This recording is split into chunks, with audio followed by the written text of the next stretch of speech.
Let's work on an example where we need to determine the maturity date and the maturity value of a note. So first, determining the maturity date. So what's the maturity date for the following notes? If we take a look at this first one, a 3-month note dated November 10th, 2020. So we start with November. We say November to December, that's 1 month, to January is 2 months, and to February is 3 months. So our maturity date is February 10th, 2021. Now, a 6-month note dated April 1st. So if we take a look at a calendar, we say, okay, we're starting there on April 1st. We then need to count 6 months down the road, right? So all of April, May, June, July, August, September. So those are your 6 months, meaning that the maturity date will be October 1st. A 40-day note dated July 10th. So we're going to start there on July 10th. And we say in July, there's 21 more days. This is a 40-day note. So that means that we need an additional 19 days in August. So the maturity date is August 19th.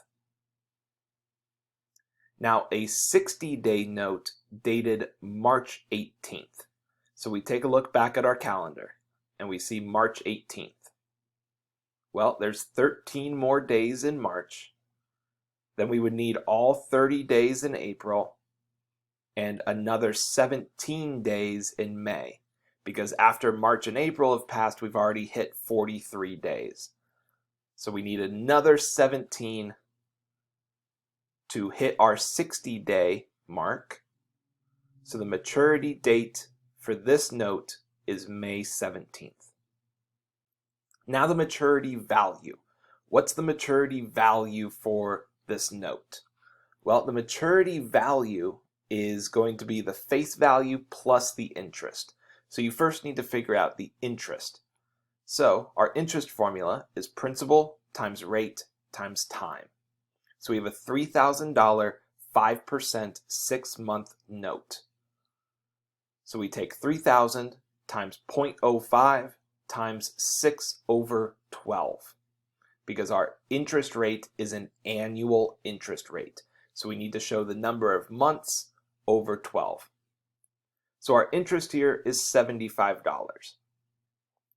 So like I said, the maturity value, that's your face value plus interest.